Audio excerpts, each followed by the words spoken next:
नमस्कार सर्वांना. Library and information science Maharashtra set 23 जून 2019मध्ये झालेली परीक्षा, त्यामधील paper 2 solved paper MCQ part 5 out of 5 भाग 5वा. यामध्ये अतिशय महत्त्वाच्या 81 ते 100 प्रश्नांची उत्तरासहित चर्चा आपण इथे करणार आहोत. तर चला सुरू करूयात. या व्हिडिओमधला पहिला प्रश्न, या ठिकाणी 81वा प्रश्न. Which of the components are covered in WAMP? WAMP मध्ये कोणत्या घटकांचा समावेश आहे? विंडोजचा समावेश आहे, अपाचेचा आहे, MySQLचा आहे, फक्त पायथॉनचा समावेश नाही, त्याच्याऐवजी PHPचा समावेश आहे. त्यामुळे उत्तर आहे ए. पुढचा प्रश्न बघूया. 82वा प्रश्न. In the context of digital archives, trigger event means. Trigger events means. तर पहिला ऑप्शन आहे when the publisher no longer offers back issues, when a library stops subscription to the content. तर या ठिकाणी याला लक्षात ठेवा, when the publisher no longer offers back issues 1. आणि दुसरा ऑप्शन आहे when a library stops subscription to the contents. आणि तिसरा ऑप्शन आहे when a publisher ceases to publish a title. आणि चौथा ऑप्शन आहे when the library deny to pay for the content stored in archives. तर या ठिकाणी पहिला ऑप्शन जेव्हा प्रकाशक मागील अंक पुरवित नाही, आणि तिसरा ऑप्शन जेव्हा प्रकाशक एखादे शीर्षक प्रकाशित करणे बंद करतो. याच्याशी संदर्भात ट्रिगर इव्हेंट, डिजिटल संग्रहाच्या संदर्भात ट्रिगर इव्हेंट म्हणजे हे 2 ऑप्शन त्याला लागू होतात. म्हणून उत्तर बघूयात. 1 and 3 आर करेक्ट, जे आपण डिस्कस केलेले आहेत. पुढचा प्रश्न बघूयात.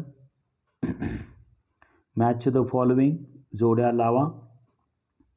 यामध्ये PHP माय लायब्ररी, त्यानंतर कोहा, त्यानंतर ABCD आणि न्यू जेनली ही सॉफ्टवेअर आहेत आणि यांच्या जोड्या लागतील. आता पहिल्यांदा PHP माय लायब्ररी याची जोडी लागते, ते म्हणजे पोलेरिओ T बाबाओ 3. कोहाची जोडी लागते, ती म्हणजे कॅपिटो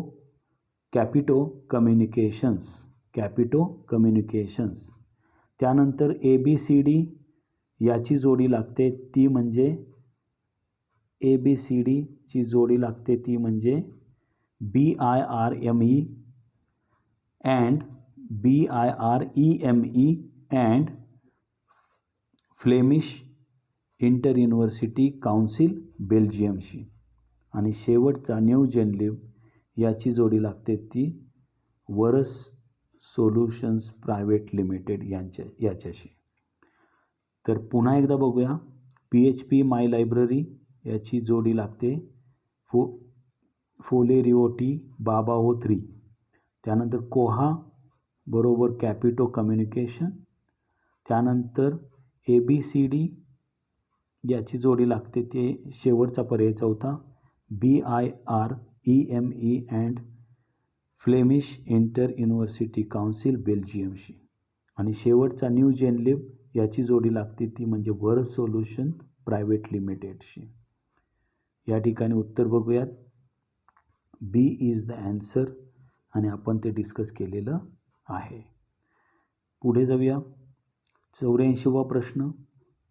linked data's main premise is that multiple data sets can be uniformly accessed and interpreted, facilitating knowledge integration and sharing.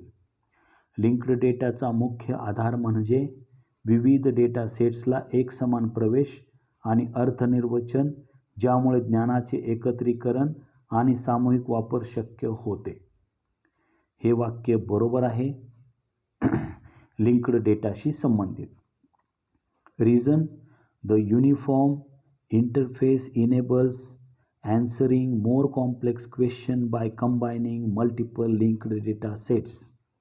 अनेक लिंक्ड डेटा सेट एकत्र करून एक समान इंटरफेसच्या मदतीने अधिक जटिल प्रश्नांची उत्तरे देता येतात. This reason is also correct. So, answer is both A and R are true. दोन्हीही A आणि R बरोबर आहेत. पुढचा प्रश्न बघूयात. 85वा प्रश्न बिग डेटाशी संबंधित आहे. Assertion, big data is a product of data being generated constantly and rapidly. सतत व वेगाने उत्पादित डेटामुळे बिग डेटा तयार झाला आहे. होय, हे विधान बरोबर आहे. Both. Reason, due to the omnipresence of personal computing devices and smartphones, individuals generate massive amount of data leading to big data.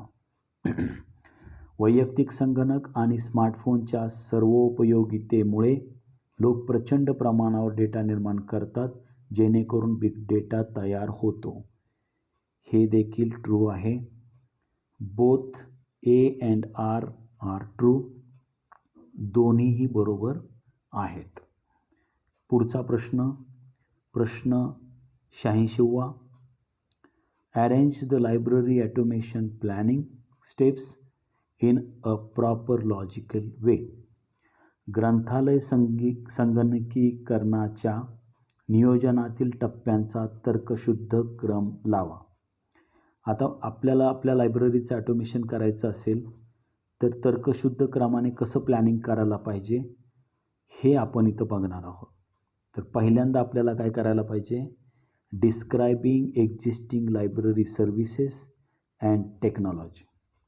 विद्यमान ग्रंथालय सेवा आणि तंत्रज्ञानाचे वर्णन करणे हे पहिलं काम असणार आहे. त्यानंतर दुसरं काम असणार आहे ते म्हणजे ॲसेसिंग नीड्स अँड सेटिंग प्रायोरिटीज. गरजेचे मूल्यांकन आणि प्राथमिकता निश्चित करणे ही दुसरी स्टेप असणार आहे. तिसरी स्टेप असणार आहे ते म्हणजे evaluating proposals and selecting a system. प्रस्तावांचे मूल्यांकन करणे आणि पद्धती निवडणे. आणि सगळ्यात शेवटी असणार आहे ते चौथी पायरी, putting your systems into place. जी तुम्ही निवडलेली सिस्टम आहे ती योग्य त्या ठिकाणी सुरू करणे, यंत्रणा त्या ठिकाणी ठेवणे. या पद्धतीने असं आपण प्लॅनिंग करू शकतो. आणि उत्तर आता बघूयात. जे आपण डिस्कस केलेलं आहे तेच उत्तर ऑप्शन पहिल्यांदा 2, 4, 3 आणि 1 या पद्धतीने आहे. D is the answer. 87वा प्रश्न आपण पाहणार आहोत. Identify logical sequences of the following chapters in a research report. Research methodology या युनिटशी संबंधित असणारा हा प्रश्न. संशोधन अहवालातील खालील प्रकरणांचा तर्कशुद्ध क्रम ओळखा. पहिल्यांदा तर्कशुद्ध क्रम ओळखताना रिसर्च रिपोर्ट याला महत्त्व आहे.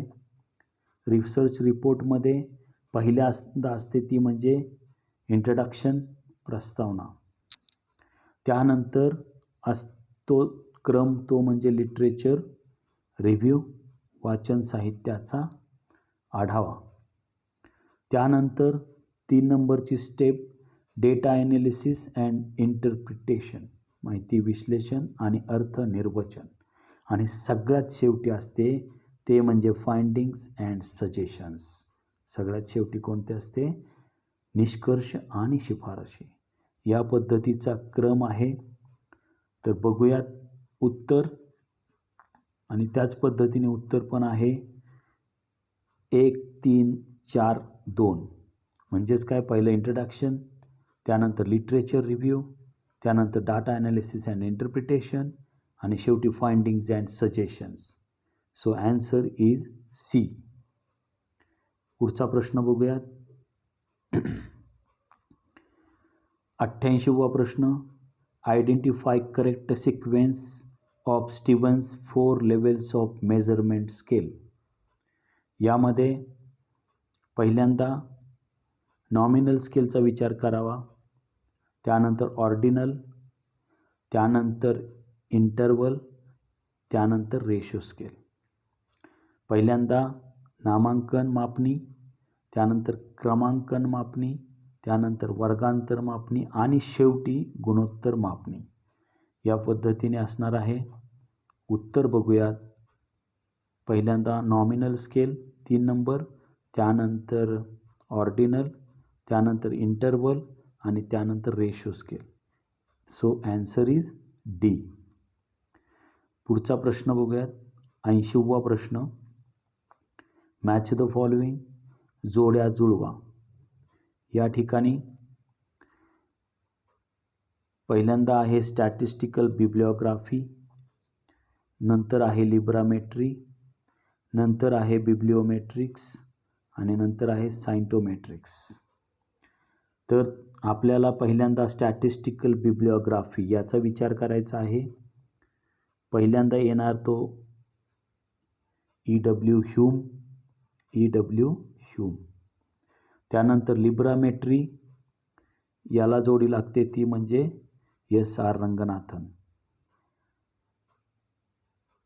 बिब्लिओमेट्रिक्सची जोडी लागते ती म्हणजे ॲलन प्रिचर्ड. आणि शेवटचा जो सायंटोमेट्रिक्स आहे त्याची जोडी लागते ती V.V. नलिमो यांच्याशी. तर बघूयात उत्तर. उत्तर तेच आहे जे आपण डिस्कस केलेलं आहे. पहिल्यांदा 3 नंबर म्हणजेच E.W. ह्यूम, नंतर 4 नंबर म्हणजे S.R. रंगनाथन, लिब्रामेट्रीशी जोडी लागते. त्यानंतर 1 नंबर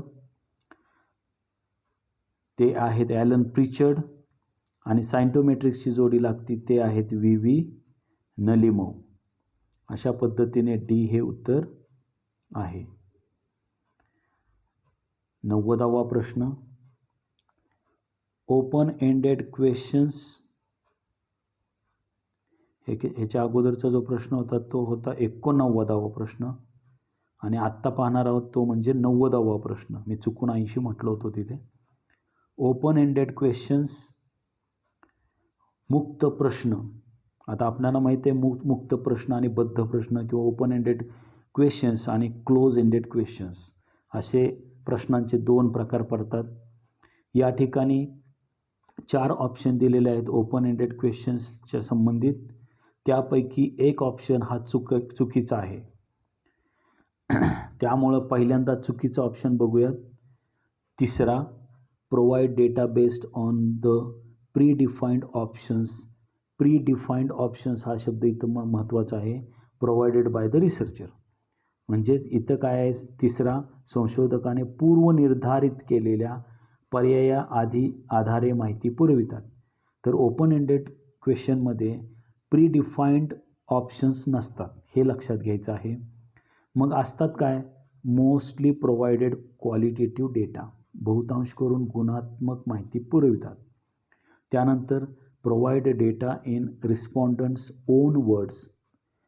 प्रतिसाद देणारा रिस्पॉन्डंट जो असतो तो स्वतःच्या शब्दात उत्तरे देतो.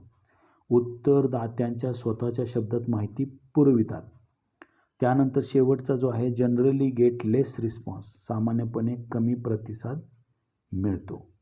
तर फक्त 3 हे त्याच्याशी लागू होत नाही. उत्तर बघूयात आपण.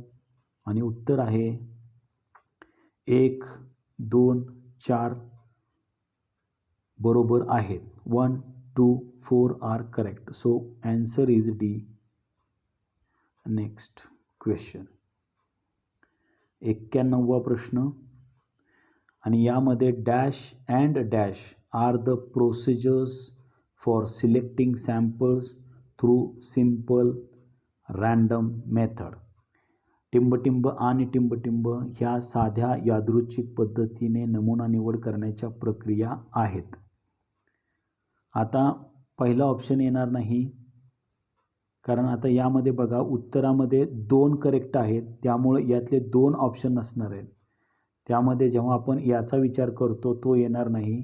आयडेंटिफाईंग सॅम्पल्स कन्व्हिनियंटली, सोयीनुसार, म्हणजे संशोधकाच्या सोयीचा विचार केला जात नाही यादृच्छिक पद्धतीमध्ये, रँडम सॅम्पलमध्ये.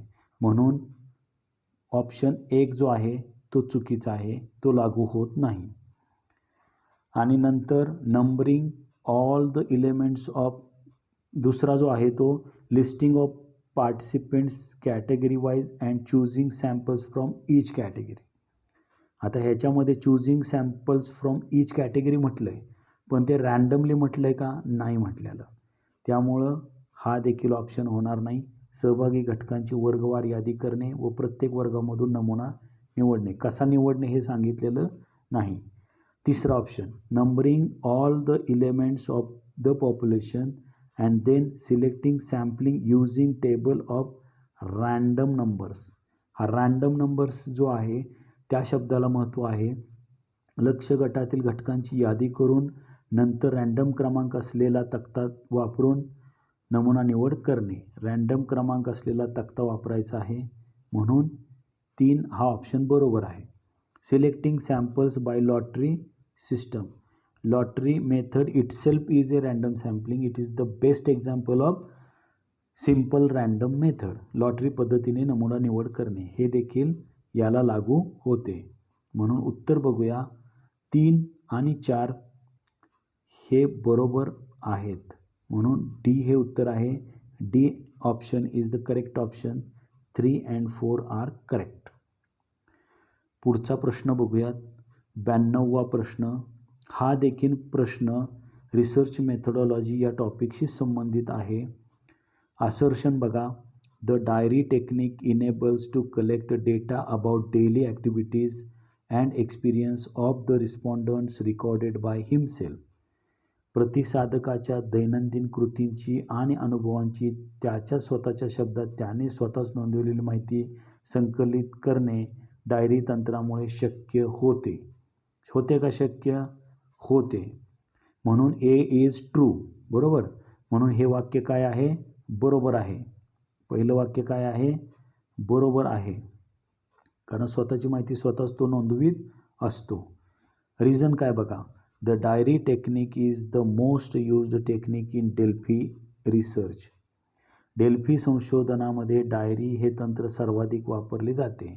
अहो डेल्फी टेक्निक जे आहे, डेल्फी रिसर्च जो आहे तो एक्सपर्ट्सकडून माहिती घेतली जाते.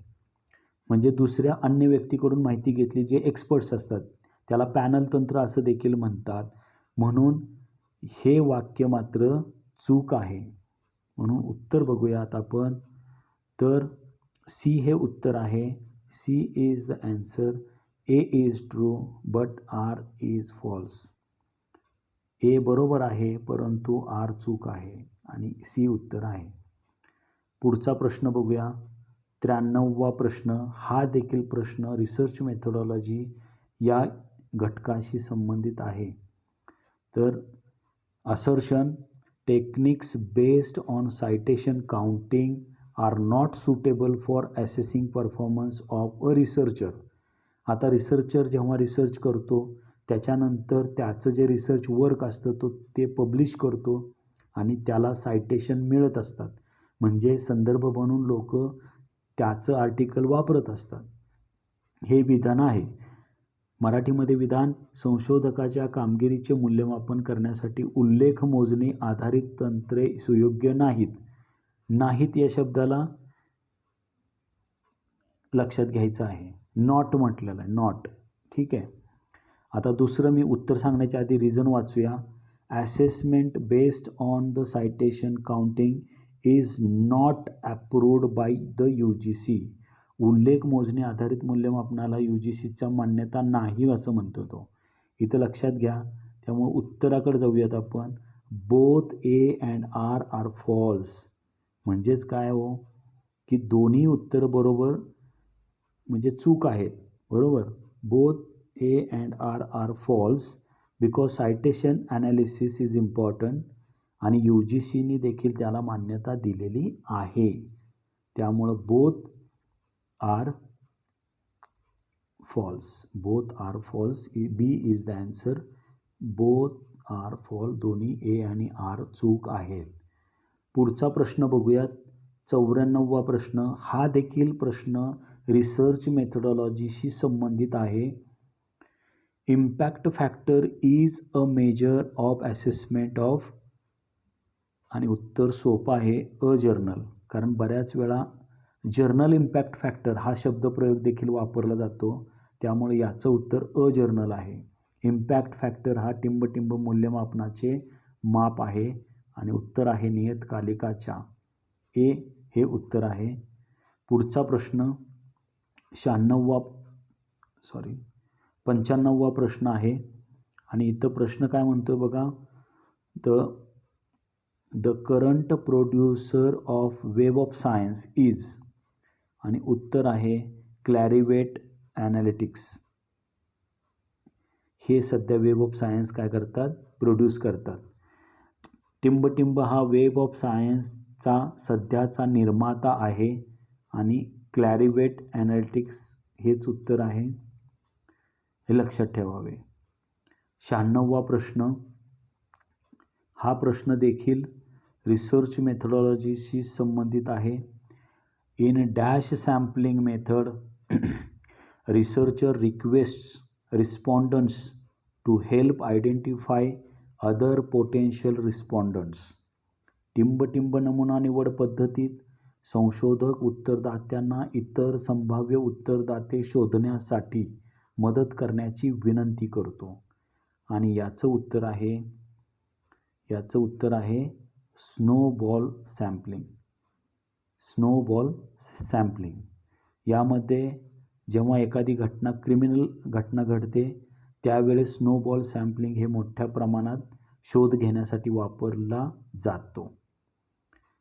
पुढचा प्रश्न बघूयात. 97वा प्रश्न.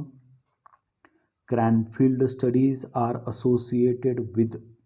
क्रॅनफिल्ड अभ्यास टिंबटिंबशी संबंधित आहे आणि उत्तर अतिशय सोपं, कारण हा बऱ्याच वेळा येऊन गेलेला प्रश्न आहे. एक्सपेरिमेंटल रिसर्च किंवा प्रायोगिक संशोधनाशी संबंधित आहे. हे उत्तर क्रॅनफिल्ड स्टडीजशी निगडीत आहे. Cranfield studies are associated with experimental research. पुढचा प्रश्न 98वा प्रश्न आहे बघा. 98वा. The methodology section of a research proposal includes. संशोधन प्रस्तावातील संशोधन पद्धती या विभागात टिंबटिंब माहिती असते. आणि उत्तर आहे 1 आणि 3 बरोबर आहेत. 1 and 3 are correct. Population and sample of the research it includes in research proposal. Along with this, third number option, information about data collection techniques and tools to be used in research. परंतु 2 नंबरचा option बारकाईने बघितलं तर लक्षात येईल तुम्हाला. Results of the prior research म्हणजे जे पूर्व अभ्यास आपण करतो दुसऱ्या संशोधनाचे, त्याचे रिझल्ट्स आपण त्यामध्ये लिहित नाही. आणि finding of the present research, आणि तुम्ही जे संशोधन करता त्याचं फाइंडिंग अगोदरच निष्कर्ष तुम्ही लिहिणार आहे का प्रपोजलमध्ये? नाही लिहिणार आहे. त्यामुळं हे 2 याच्याशी लागू होत नाहीत, परंतु 1 आणि 3 हे लागू होतात. त्यामुळे ॲन्सर इज ए. पुढचा प्रश्न बघूयात. हे 99वा प्रश्न आहे. Match the following. जोड्या जुळवा. तर या प्रश्नामध्ये लिस्ट 1 आणि लिस्ट 2 असे दिलेले आहेत. तर आपण वाचूयात व्यवस्थित. एमध्ये त्याने दिलेलं आहे research based on futuristic opinions of panel of experts. आता मगाशी आपण डेल्फी टेक्निकचं ज्यावेळेस माहिती घेतली त्यावेळेस पॅनल याचा उल्लेख आलेला आहे. Research leading to generalization based on samples. त्या ठिकाणी आपण बघूयात पहिल्यांदा डेल्फीचा उल्लेख इथे येतो आहे एला. त्यानंतर उल्लेख येतो तो म्हणजे सर्वेचा, हा डेल्फी हा सर्वे. त्यानंतर 3 नंबरला बघा, in depth research based on data collected by using multiple tools and techniques. In depth study case स्टडीमध्ये असतो, हे लक्षात ठेवा. आणि चौथा आहे D, a research carried to test cause effect relationship. Cause effect relationship म्हटलं की स्ट्रॉंगली लक्षात ठेवायचं experimental research. In depth research म्हटलं की लक्षात ठेवायचं case study. Research leading to generalization based on sample म्हटलं की सर्वे. आणि research based on futuristic opinions of panel of experts म्हटलं की डेल्फी. हे लक्षात ठेवा. तर बघूया, तंत्र गटाच्या भविष्यवेधी मतांवर आधारित संशोधन ते असते डेल्फी. नमुन्या आधारे सामान्यीकरण करणारे संशोधन सर्वेक्षण. एकाहून अधिक तंत्रे व साधनाद्वारे संकलित माहिती आधारित केलेले सखोल संशोधन म्हणजेच व्यष्टी अभ्यास. आणि शेवटचं कार्यकारण संबंध तपासण्यासाठी केलेले संशोधन म्हणजे प्रायोगिक संशोधन. या पद्धतीने लक्षात ठेवायचे आहे. तर उत्तर आपण बघू शकतो. येस, उत्तर 4, 3, 1 आणि 2. पहिल्यांदा डेल्फी, त्यानंतर सर्वे, त्यानंतर केस स्टडी आणि त्यानंतर एक्सपेरिमेंटल. अशा पद्धतीने C is the answer. C answer बरोबर आहे. आणि शेवटचा 100वा प्रश्न आहे, identify the odd component from the following. खालीलपैकी विजोड घटक ओळखा. आता यामध्ये कोवर्ट म्हणजे अप्रकट, क्लोज एंडेड म्हणजे बंदिस्त, पार्टिसिपेटरी आणि नॉन पार्टिसिपेटरी सहभागी आणि असहभागी. यामध्ये ऑड कोण आहे हो? क्लोज एंडेड, बंदिस्त प्रश्न. कारण बाकी तिन्हीमध्ये खूप उत्तरं देण्याला संधी आहे, परंतु यामध्ये मात्र तुम्हाला होय नाही, मेल फिमेल असे बंदिस्त ज्याचे ऑप्शन फिक्स असतात त्यापैकीच एक उत्तर तुम्हाला द्यायचं आहे. त्यामुळं close ended is the odd component in the following list. So close ended is the answer. Answer is B. अशा प्रकारे भाग 5वा आणि या ठिकाणी 23 जून 2019मध्ये सेटची जी परीक्षा झाली होती, महाराष्ट्र सेट, त्यामधील आज 5वा भाग इथं संपन्न झाला, पूर्ण झाला. यामध्ये 81 ते 100 या प्रश्नांची आपण चर्चा केली. या अगोदर 4 जे व्हिडिओ आहेत, भाग 1, भाग 2, भाग 3, भाग 4 आणि आजचा हा भाग 5वा, हे सर्व आपण या चॅनलवर शेअर केलेले आहेत, अपलोड केलेले आहेत. तुम्ही त्याचा लाभ घ्या. तुमच्या या सर्व परीक्षांसाठी सेटनेटच्या माझ्याकडून खूप खूप शुभेच्छा. Thank you so much. See you soon in next video. Thank you once again. जय हिंद.